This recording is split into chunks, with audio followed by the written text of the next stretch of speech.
I lost $1 million from these 5 beginner faceless YouTube mistakes, and hopefully you can learn from them and not make the same mistakes I did. If you're new to my channel, I'm Box. I made over $3 million with faceless YouTube videos, and I was mentored by people like Mr. Beast, who has over 400 million subscribers. So subscribe for weekly videos teaching you how to make money online with YouTube. Mistake number 1 that I made in my journey of building a YouTube automation channel was spending too much on production too early. I think a lot of people, when they start this business, they assume that it's okay to make a $200 or $300 video if they have it, $200 or $300 video budget expense on one video. Like spending $200 on one video makes sense to them, you know, because people don't understand that things take time to grow. And so they think that if I spend $200 to make an amazing video, it'll perform better, and then that means that I'll make my money back way faster. And in most cases, that's actually not the case, because there's still a learning curve. Anytime you start something, you're still gonna have to learn the hard way how to do it. And it's gonna take, 6 months to develop that skill. And so for me and many other people I work with, I found that a lot of the times I get excited, or they get excited about a new business or a new channel that they're starting, and they see the competitors and they see that they are spending lots of money on animations and these very high quality videos, which, for them it performs. But you forget that what you don't understand is those people that are performing at a very high level with animations and all these high quality productions, they usually have like 5 years secretly of experience under their belt. And so for them, making that type of investment makes sense because they know exactly what they're doing and they're very, very good at it, right? And so if you're new coming into the space, spending too much money too early could actually jeopardize the entire mission and the entire process of you getting good at the process in order to get results. And this also makes you kind of burn out faster. If you spend too much money too soon, you'll burn out faster and you won't actually learn. So for example, for me back in the day, what I did to get started in this space, especially because I didn't have a lot of money when I started out, was I ended up having to do the entire process myself. I scripted my own videos, I narrated my own videos, I edited my own videos at the very beginning. And I actually look back, and yes, it was a pain to do that, but it was actually very good because I learned the entire production process and I got very good at it.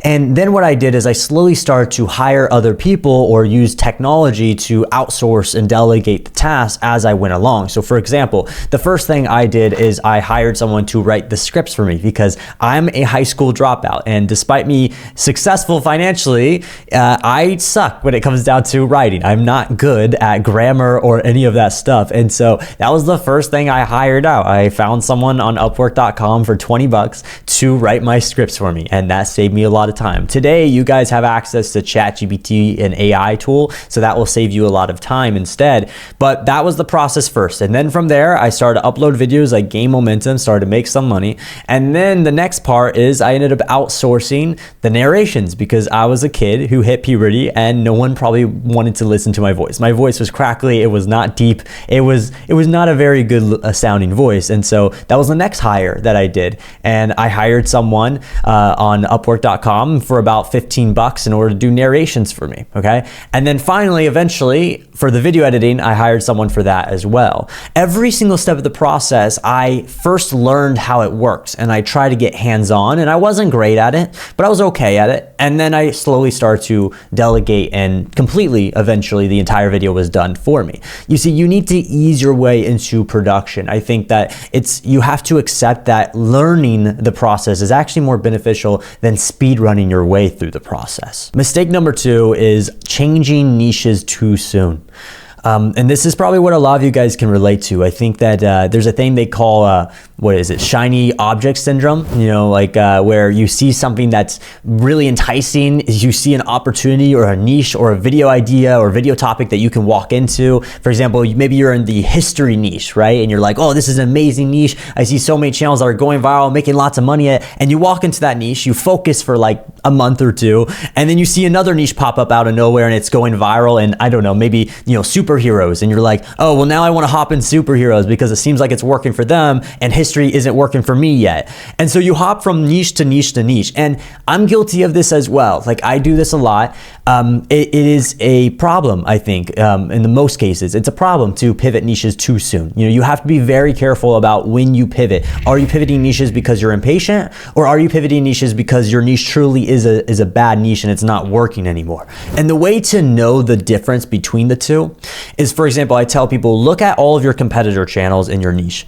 Are they growing? Are they going up? Are they stagnating, or are they going down? If your competitors are going down, like they're not growing, they're actually going the opposite direction, like month over month, they're losing viewership, then that means that if it's a pattern across multiple competitor channels, that means that the niche could be dying and the niche is not a good niche anymore, at least temporarily. And that's when it might make sense to have to pivot to a different niche. But if you're seeing a lot of channels still growing, then it's your fault. You have to look internally and be like, okay, something is wrong with my content and I need to figure out how to make my videos better to perform, because ultimately it's a me problem. It's not the algorithm or the niche problem, it's me.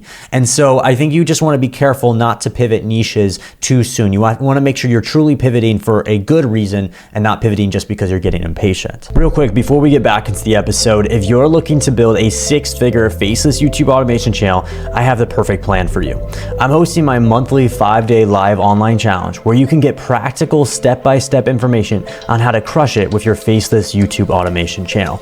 In this challenge, not only am I going to be answering your questions live, but you'll be joined by an amazing community, all taking action over 5 days for a chance to win cash prize giveaways. It's one of the most exciting courses you'll ever take. Just hear what people have said about it. I just finished the 5-day challenge with Caleb Box.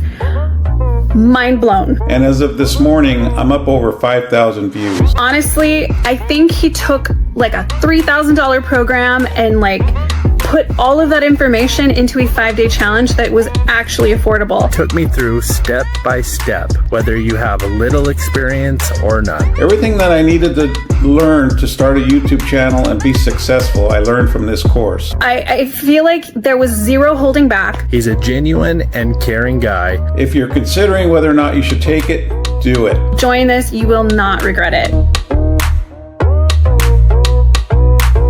Mistake number 3 is not having a long-term mindset. And this kind of correlates a little bit to the mistake number 2, but oftentimes a lot of us will walk into anything, and I'm guilty again of all of these things. I'm guilty of, by the way. I've messed up. All of this is personal experience. And I think a lot of us, we don't have a long-term mindset. We think to ourselves that 3 months is a long-term mindset when 3 months is not long-term at all. When I say long-term mindset, I'm talking like a year, maybe even 2 years. Like, that's a long-term mindset.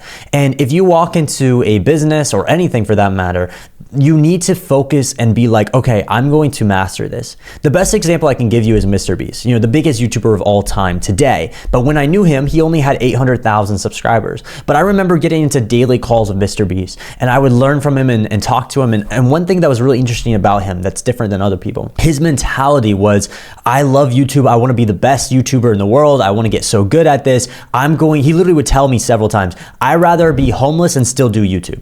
Like, I will do that. If I have to be somewhat homeless and do YouTube, I'll do it. Like, I just want YouTube to be my career. He was so obsessed. His vision, his long-term vision was longer than any of us would ever have. I mean, I don't expect you to be in that same mindset, but what I'm saying is you have to have an obsession. You have to be obsessed. You have to be long-term in that way. You have to be like, okay, look, like for example, for me, I was like, my parents at the time when I got into YouTube, my parents were struggling financially and I wanted to support them. And I thought to myself, if I quit right now, am I going to regret this 5-10 years down the road? Am I going to regret this? And of course the answer is yes. I'm going to regret it. I'm going to always wonder, what if I would have kept going an extra year? Would I have made it? Would have had a breakthrough? And that was what kept me going, is thinking that way, like how much guilt I'm going to have if I don't truly give my all and give it a long-term mindset, right? And so I think that you guys, you need to separate yourself from instant gratification and truly dedicate yourself to the craft if you want success. Mistake number 4 was scaling to a physical office.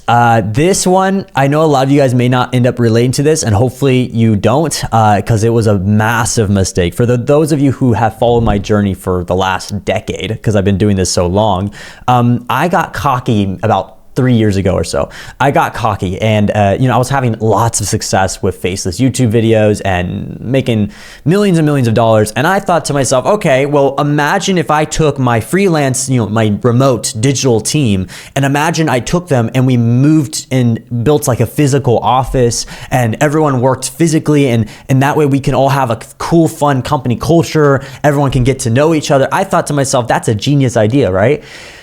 It was such a bad idea. It was my first time having a physical office. The way America physical offices work is you have to sign like a 3 to 5 year commercial lease at least. And so I signed a contract on a 5-year lease because I was cocky instead of doing 3 years.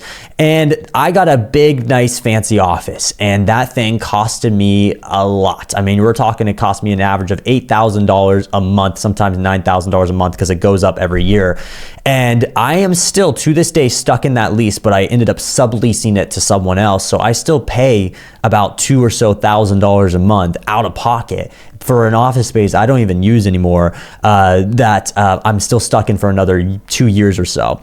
And that was a big costly mistake because that right there is going to cost me in total like $500,000, just that one mistake alone, getting a physical office. It was not a good move because I assumed that, if everyone's so productive digitally, we'll probably be even more productive physically. And it was actually the opposite. I think creative people, sometimes they like having their own space. A lot of the successful people I found in the YouTube world, they're very much introverted. They're very to themselves. And so when you force them to be in a very, like an office environment, it's rare that it works out based on all of my experiences talking to other business owners. And so in the creative digital space, I'm very careful now forcing anyone in an office. I think that digital creative people almost need their own space to be creative. They need their own free time. And that was a huge mistake I made, was just hiring too many people too fast and then also getting a physical office. It was a big mistake. And so what I recommend for you is keep your operation lean. That's the best tip I can give you. Like, save every dollar you can and then only spend money on what makes sense and try to be really good at negotiating rates with freelancers. That is what you really want to be doing, because at the end of the day, a lean operation is a lot easier to move around and adapt to things over time when the environment changes. It's way easier to run a business that way and way more profit than ending up trying to be all fancy with a bunch of employees and show it off to your business friends and be like, look how successful I am, which was honestly kind of an arrogance I had, was to show it off to my successful friends and be like, look, I'm successful too. Look at all my employees. And I realized very quickly that was such a bad mentality. And it was a devastating mistake that cost me lots of money. Mistake number 5 is not learning from mentors. And it's kind of ironic because one of my first ever mentors was Mr. Beast and I learned a lot from him. But what happened was where around the end of 2017, I kind of stopped hanging out with them as often, and I wouldn't get into daily calls with my friends much anymore because, again, I got arrogant. I have these ups and downs. I think it's human. You have arrogance, and then eventually you get humbled, and you go back through a little bit of humbleness and normal. And I kind of got arrogant. I was so good at YouTube, and literally the top YouTubers were calling my phone all the time, asking me for advice about YouTube back in the day. And so for me, I was like, wow, like I know my stuff and I'm just a kid. You know what I mean? It really got to my head where I stopped reaching out to mentors. I stopped trying to get new people in my circle that are better than me that I could learn from. I just wasn't as hungry anymore to search out for answers. And that really, really backfired. It really, really affected my success. I mean, that might be one of my biggest regrets actually, is not trying to seek out more mentors faster and actually applying what they teach me. And if you, like Mr. Beast says it the best, Mr. Beast always talks about how anytime he wants to walk into an industry or he wants to make a video that seems very complicated, the first thing he tells his team is ask the question, who has already done this? And we need to reach out to them. He told the story of, like, for example, he was making a giant pizza, like with the biggest pizza in the world or whatever video. And for example, he ended up reaching out to the guy who has already done the biggest pizza in the world to ask him for advice on how he could make the bigger pizza in the world. And surprisingly, that guy was very open to giving advice to Mr. Beast on how he could pretty much destroy his own record.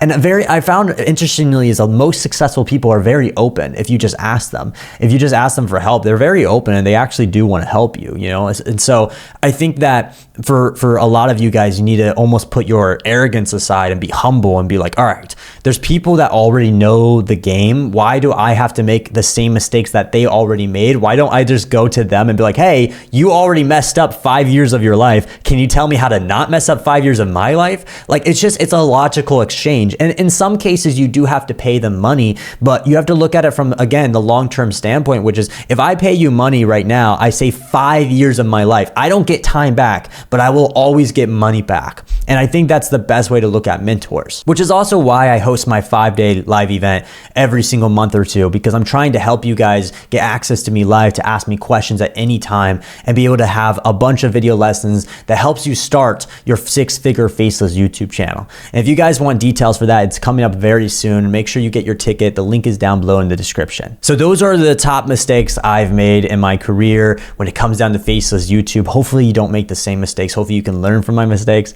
And if you enjoyed this video, make sure you subscribe, make sure you like, and watch the next video that's on the screen right now.